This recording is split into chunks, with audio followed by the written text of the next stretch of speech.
ওয়াসাইনাল ইনসানা লিওয়ালিদাইহি হামালাতুহু উম্মুহু ওয়াহানান আলা ওয়াহানিন ওয়া ফিসালুহু ফি আমাইনি আনিশকুর লি ওয়া লিওয়ালিদাইকা ইলাইয়াল মাসির। লোকমান হাকিম তার বেটাকে বলছে, বেটা তোমাকে দ্বিতীয় শিক্ষা দিচ্ছি, পিতা মাতার সঙ্গে কখনো অসৎ ব্যবহার করবে না। কারণ তোমার মা তোমাকে কষ্টের পর কষ্ট পেটে ধারণ করেছে, 2 বছর দুধ পান করিয়েছে, কখনোই আব্বা মায়ের সঙ্গে অসৎ ব্যবহার করবে না। নদিয়াতে অবশ্য করে না, সব বাপ মার আলহামদুলিল্লাহ সুখে শান্তিতেই আছেন, তাই তো?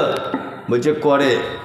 একজনের এরকম মাথা লাগছে বয়স্ক লোক, মানে বেচারা খুব বিপদে আছে, বেটা বউদের কাছে খুব ভালো নেই। শুনুন একটা কথা বলি, হাসিয়েন না। পৃথিবীতে 2টো মানুষের সেবা করে জান্নাত পাওয়া যায়, তার নাম আব্বা, তার নাম মা। পবিত্র আল কোরআনে মায়ের আর আব্বার ব্যাপারে যে শব্দ চয়ন করা হয়েছে, আর অন্য কোনো ব্যাপারে এত কঠিন শব্দ ব্যবহার হয়নি। আল্লাহ বলেছেন উফেউ ওয়ালা তানহারহুমা ওয়া কুল্লাহুমা কাওলান কারীমা। তোমার আব্বা মায়ের ব্যাপারে এমন ভাষা তুমি বলে দিও না যে তোমার ভাষাতে তোমার মা উঠ শব্দটুকু যদি বলে দেয় তাহলে কিন্তু তোমার ব্যাপার খুব খারাপ, খুব খারাপ। এলাকাতে একটা লোক, গরিব মানুষ, বুড়ো হয়ে গেছে, লোকটার 4টে-5টা বেটা। কেমন করে ভাত খায় এখনকার দিনে? পালি করে। মনে হচ্ছে ওর বাপ মসজিদের ইমাম আর ওর মা মুয়াজ্জিন, এমন সিস্টেম আর কি, তাই না? হ্যাঁ, আবার যদি একদিন বেশি হয়ে যেত বৌমা বলে ক্যালেন্ডার দেখে, কথাই আজকে ক্যালেন্ডার দেখতে পারে না। আবার অনেক বৌমারা মিষ্টি করে বলে, আব্বা আমাদের তরকারি কি খুব মিষ্টি, ছেড়ে যেতে মন চায় না, ক তারিখ হলো আজকে দেখো, বলে কি বলে না? বলে। কেন এই অবস্থা কেন? আল্লাহ, এসব কথা আমি মানে প্রতিদিন বলি তো, বললে কষ্ট হয় খুব, ওই জন্য বলতে চাই না। তবু আজকে আপনাদেরকে বলে দিই বাপ মা কেমন ইম্পর্টেন্ট, কত গুরুত্ব। যে যেভাবে আছেন শুধু নিঃশ্বাসটুকু নেন, নড়াচড়া করবেন না। এতক্ষণ যা শুনেছেন সব যদি ভুলে যান আমার কোনো আপত্তি নেই। এই কথাটা আপনার কাছে অনুরোধ, আপনি ভুলবেন না, এটা আপনার জান্নাতে যাবার একটা মাধ্যম। আপনারা 4 ভাই দিল্লিতে কাজ করতে গেছেন, 1 সপ্তাহ আগে, ঈদের 1 সপ্তাহ আগে বাড়ি আসবেন। তা আপনার স্ত্রীকে ফোন করেছেন, কারিমা বাড়ি যাব, তোমার জন্য কিছু নিয়ে যেতে হবে। বলছে আমার জন্য একটা লাল টকটকে শাড়ি আনবে, মেয়ের জন্য একটা চুড়িদার, ছেলের জন্য জিন্স প্যান্ট, আর মনে করে আমার বোনের জন্য 2টো চুড়িদারের কাপড় নাও, মানে ওর শালির জন্যে। লোকটা সব কেনাকাটা করেছে। ওর স্ত্রী আবার ফোন করেছে, হ্যালো, বলছে আমার শাড়িটা কিন্তু লাল টকটকে নেবে না, একটু মিডিয়াম লাল নেবে, ছেলের 32 কোমর, এটা জানা আছে তো? তা তাড়াতাড়ি কেনাকাটা করো, এত দেরি হচ্ছে কেন? ও দিল্লির শপিং মলে তখন। ছেলেটা তখন বলছে তোমাদের সবার জন্য কেনা রেডি, শুধু ঈদের দিনে আব্বা একটা পাঞ্জাবি কিনছে, আব্বার জন্যে একটা লুঙ্গি, মায়ের জন্য একটা ব্লাউজ, একটা শাড়ি। তখন নদিয়ার জানকীনগরের মেয়েটা বলছে, কেন প্রত্যেক বছরে তুমি কেন তোমার আব্বা মায়ের জামা কাপড় দিতে যাবে? তোমার 4টে ভাই চোখে দেখতে পায় না? বাড়ি চলে এসো, কিনতে হবে না। ও বইয়ের কথা শুনে কাঁপতে কাঁপতে ট্রেন ধরে বাড়ি চলে এসেছে। 4 ভাইয়ের একই অবস্থা। ঈদের দিনে সকালবেলা মসজিদের মাইকে তাকবীর হচ্ছে, আল্লাহু আকবার, আল্লাহু আকবার, লা ইলাহা ইল্লাল্লাহ, আল্লাহু আকবার, আল্লাহু আকবার, ওয়ালিল্লাহিল হামদ। তাকবীর হয় না? হচ্ছে। সবাই নতুন জামা পরে ঈদগাহে যাচ্ছে। তোমার মায়ের বয়স 85 বছর। তোমরা 4 ভাই দুতলা বাড়ি করেছো বলে তোমার মা দুতলা সিঁড়ি দিয়ে উঠতে পারে না বলে 4 ভাই যুক্তি করে তোমার মাকে সিঁড়ির তলাতে মশারি টাঙিয়ে রেখে দিয়েছে।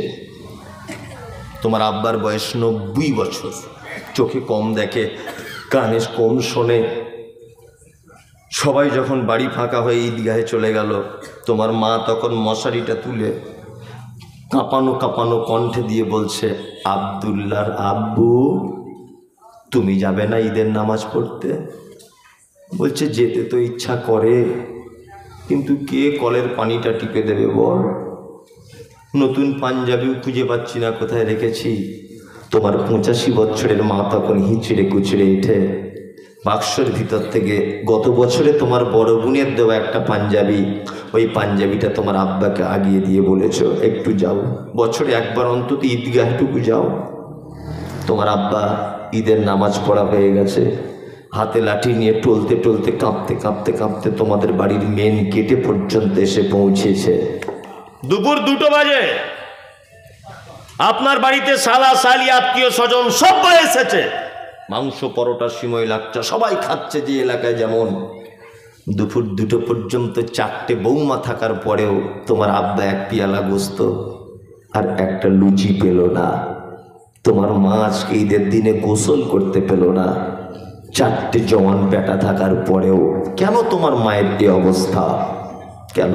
হ্যাঁ, তোমার মা কিন্তু সব থেকে অপরাধিনী নারী। তোমার মায়ের আজকে এইরকম হওয়াই উচিত ছিল। তোমার মা যে খুব বদমায়েশ, খুব বদমায়েশ মেয়ে তোমার মা। তোমার মায়ের বদমাইশিগুলো একটা একটা করে বলি।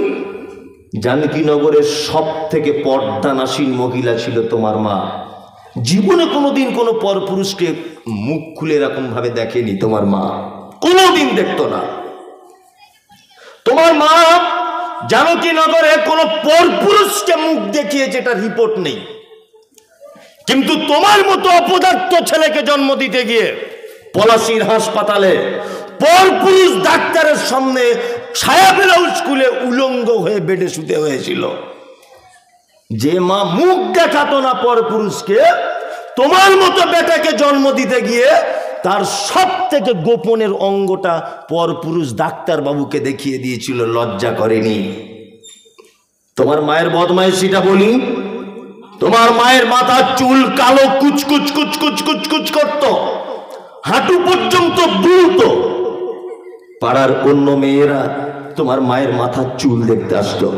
তোমার মতো অপদার্থ ছেলেকে জন্ম দিতে গিয়ে হসপিটালের বেডে কালো চুলগুলো লাল রক্তে জমাট বেঁধে গিয়েছিল। এটা তোমার মায়ের দ্বিতীয় অপরাধ।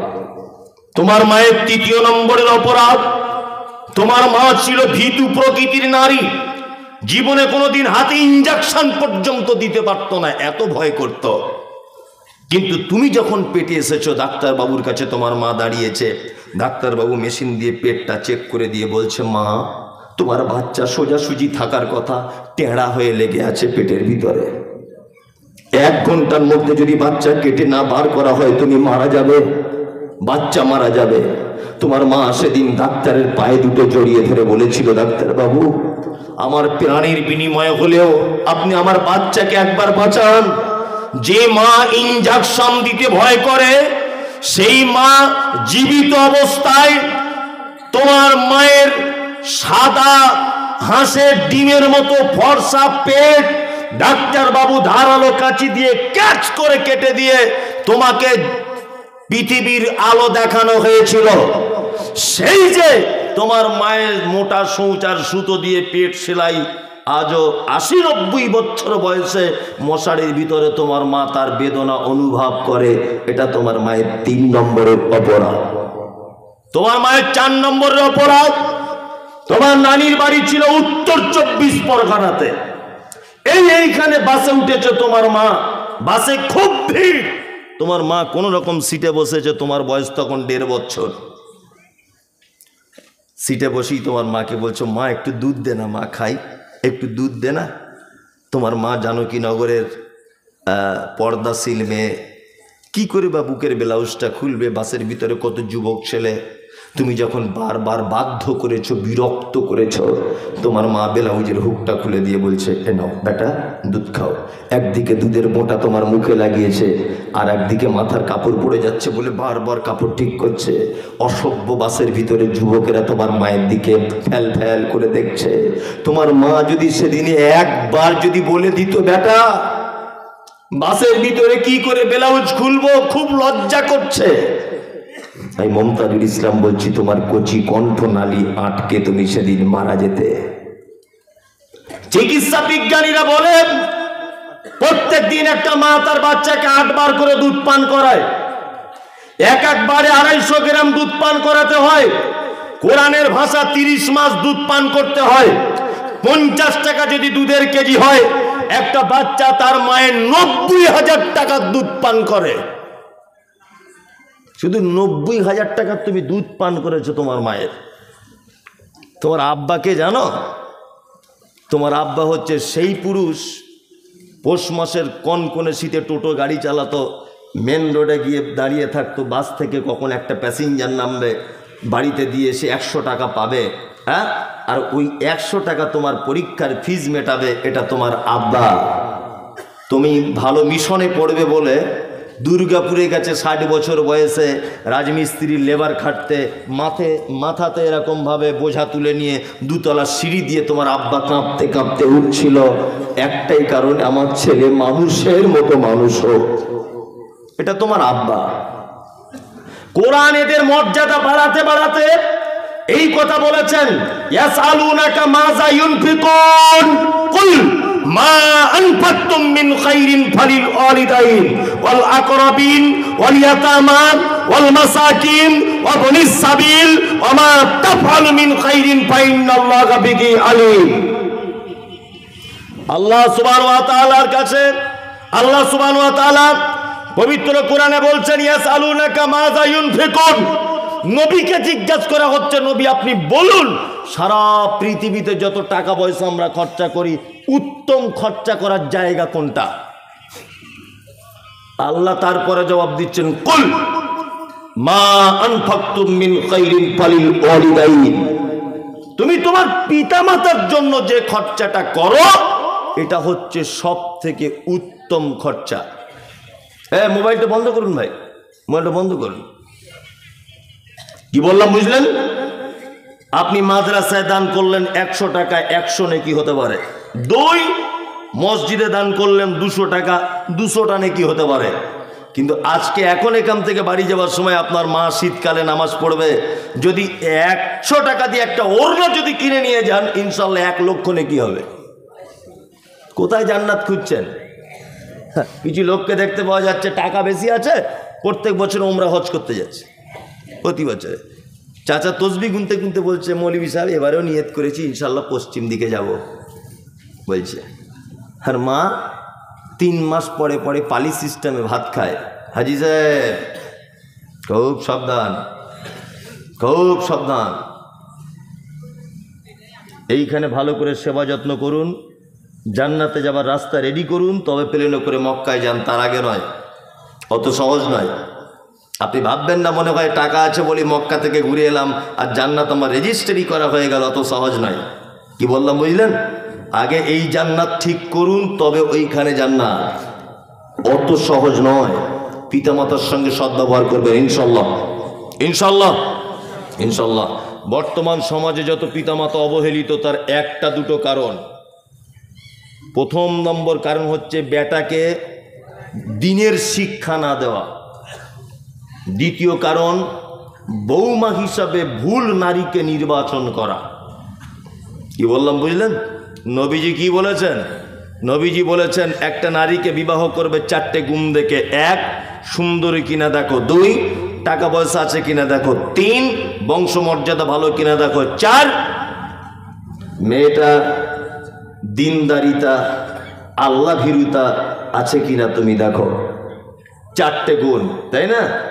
আপনি আপনার বেটার বউ দেখতে গেছেন, গিয়ে বলছেন, মা তোমার নাম কি? বলছে শেফালি খাতুন। বাহ, খুব সুন্দর নাম। তোর আব্বা কি করে মা? বলছে আমার আব্বার 4টে লরি আছে, আর পলাশির একদম মেন গেটের সামনে মেন রোডের উপরে 12টা দোকান। তোমরা কটা ভাই বোন? বলছে আমি বাপের একাই, আমার ভাইটাই কেউ নাই। এর আর মাথায় কাজ করছে না। এ তো মেয়ে সুন্দর দেখতে যায়নি, 12টা দোকান শুনেছে, ও ভাবছে সব আমার বেটা পেয়ে যাবে, আর মরলেই হলো একবার, বুঝলেন না? শেষের বারে জিজ্ঞেস করছে, মা তো বলছে কি, কতটা লেখাপড়া জানো? বলছে উচ্চ মাধ্যমিক দিয়ে বাড়িতে বসে আছি। বলছে মা কলেজে ভর্তি হওনি? বলছে না, কলেজে ভর্তি হয়নি। বলছে মা এখন তাহলে বাড়িতে বসে বসে কি করো? বলছে কিছু করি না, মাঝে সাঝে টিকটকে ভিডিও করি। তখন চাচা বাড়ি এসে ওর স্ত্রীকে বলছে, শোনো, চাচা মেয়ে দেখি নাই, 12টা দোকান রোডের ধারে, 5টা লরি, মেয়ে লোকাল মেয়ে নয়, টিকটকের নায়িকাও বটে। বাড়ি এসে চাচিকে বলছে, চাচি তখন খুব সিরিয়াল দেখা চাচি, ও বুড়ো বয়সে খুব ভালো নেই, হ্যাঁ সিরিয়াল দেখা চাচি বলছে তাহলে এই বৌমাই ভালো। তুমি যদি টিকটকের নায়িকাকে বৌমা করে আনো, ঝাঁটা খেতে হবে না দই খাবে? ঝাঁটা, তোমাকে ঝাঁটাই মারবে। নবীজি বলেছেন, তুমি একজন দ্বীনি শিক্ষায় শিক্ষিতা নারীকে তুমি যদি বিবাহের জন্য বৌমা হিসাবে নির্বাচন না যদি করো, সমাজে ফিতনা সৃষ্টি হবে, মারামারি লাগবে, সংসারে অশান্তি অরাজকতা দেখা দেবে। একথা বলছেন মুহাম্মদ সাল্লাল্লাহু আলাইহি ওয়াসাল্লাম। দিনদারি নারীকে আগে প্রাধান্য দেন। আর সত্যি দিনদারি মেয়ের দাম আছে, বললে হবে না। আমার তো মহিলা মাদ্রাসা আছে, সোশ্যাল মিডিয়া দেখেছে, কত ডাক্তার মাস্টার উকিল ফোন করছে, হুজুর একটা মেয়ে দেখে দেন না মাদ্রাসা থেকে। আর আমিও সেরকম লোক, আমি দেখে দিতে পারি 1 লাখ টাকা লাগবে, 1 লাখ। মেয়ের বাপকে তো দিতে হবে না, তোমাকে লাগবে আমার মাদ্রাসায় ডোনেট 1 লাখ, তবে ভালো মেয়ে পাবে। কেন অন্য জায়গায় মেয়ে ভালো পাচ্ছ না এখন? আমি বলে দিচ্ছি, মেয়ে এখন মাদ্রাসায় পড়ানো ছাড়া মেয়েকে আর ভালো রাখা যাবে না। বর্তমান যা সমাজ হয়েছে, ভালো রাখা সম্ভব বলুন? পিছনে পিছনে ঘুরবেন আপনি আপনার মেয়ের, আমি আমার মেয়েকে ভালো রাখতে পারবো না, কোনো সম্ভব নয়। বিনীত অনুরোধ, পিতামাতার সঙ্গে খারাপ ব্যবহার করিয়েন না ভাই, আখেরাত হারিয়ে যাবে। আখেরাতের দিককে লক্ষ্য রাখবেন, পিতামাতার সঙ্গে সেবা করবেন, যত্ন করবেন।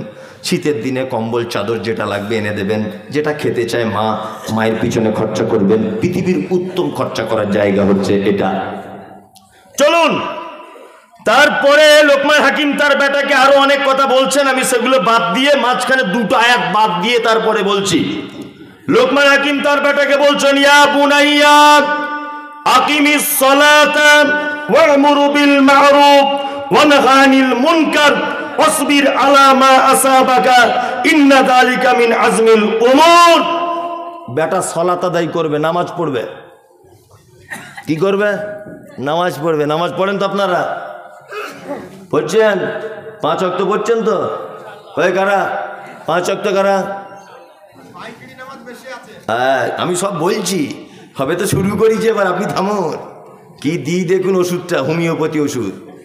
দাঁড়া, তার মানে নামাজি আছে অবশ্য, কিছু কম আছে, তাই না?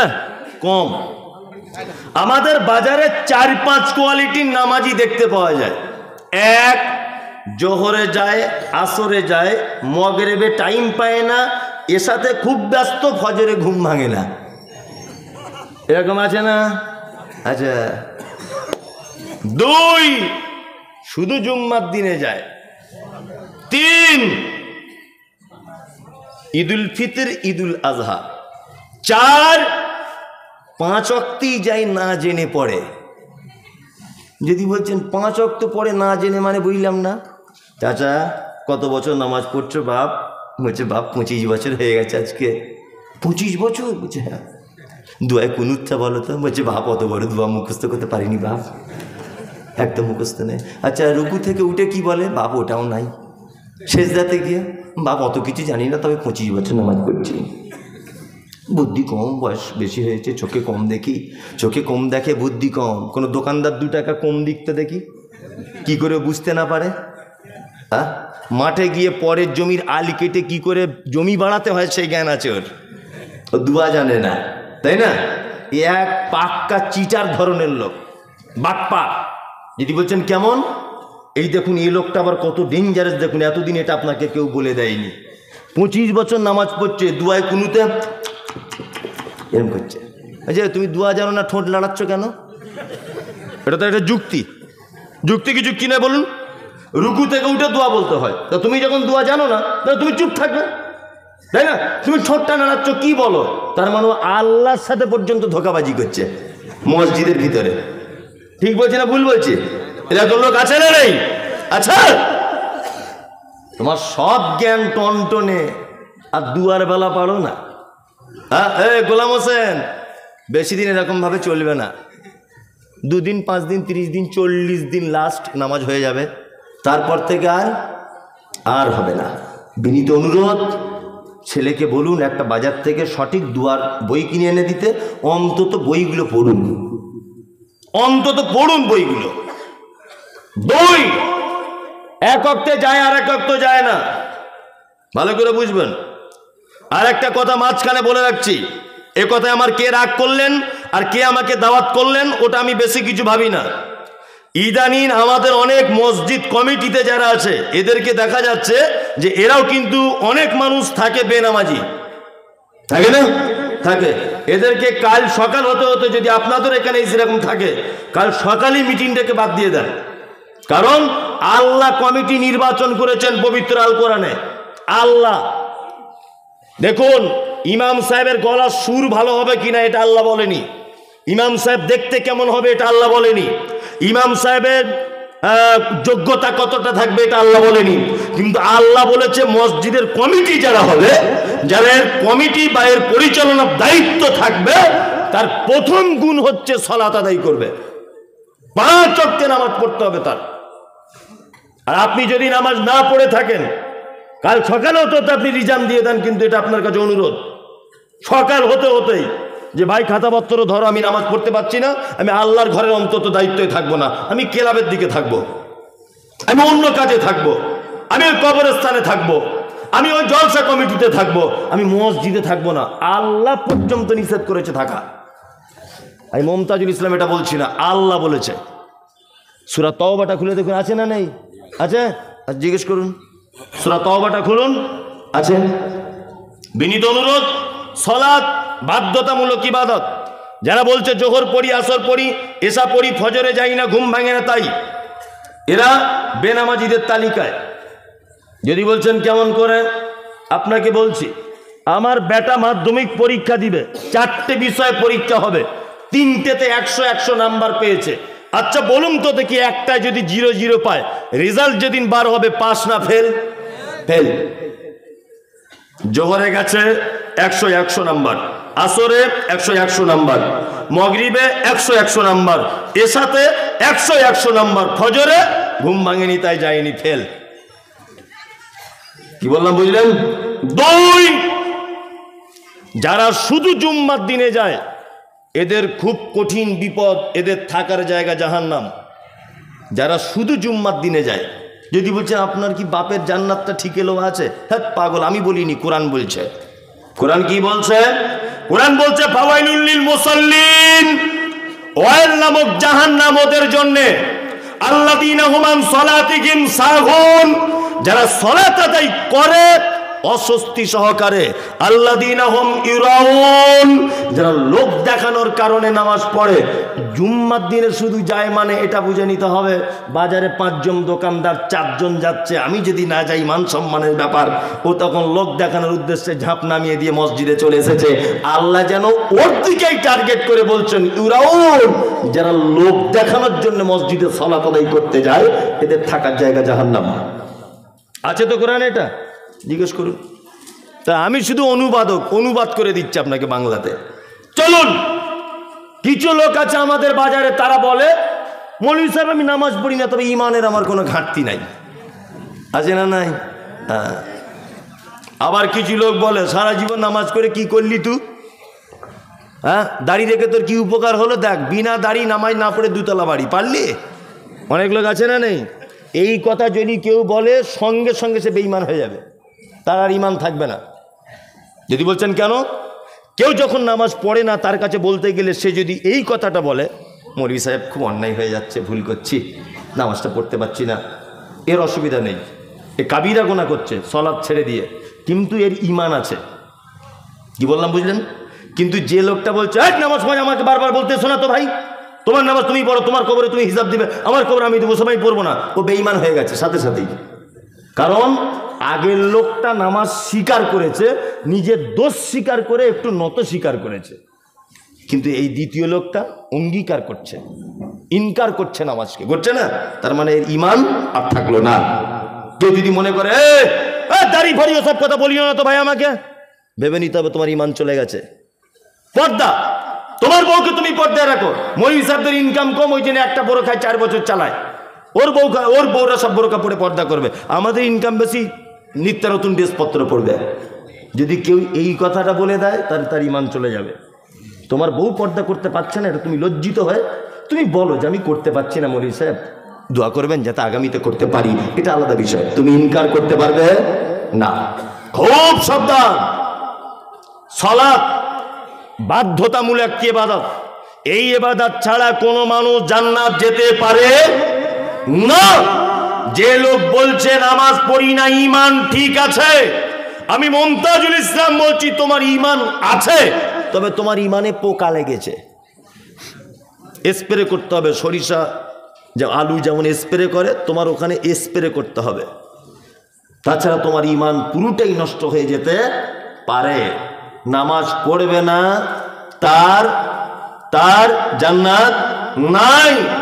আল্লাহ তাআলা বলেন মা সালাকাকুম ফি সাকার, একজন সাকার নামক জাহান্নামীকে জিজ্ঞাসা করা হবে তুমি কেন সাকার নামক জাহান্নামে এসেছো? সে তখন বলবে ক্বালু লাম নাকু মিনাল মুসাল্লিন, সব ভালো কাজ ছিল ভাইরে, শুধু নামাজ পড়িনি তাই। তার মানে নামাজ না পড়লে থাকার জায়গা জাহান্নাম। পশ্চিম বাংলার একজন বিখ্যাত আলেম, নাম হলো আব্দুল হামিদ ফাইজি আল মাদানী, নাম শুনেছেন? আব্দুল হামিদ মাদানী নাম শুনেছেন?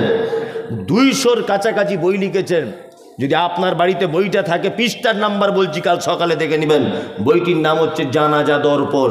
কি বই? জানাজা দর্পণ।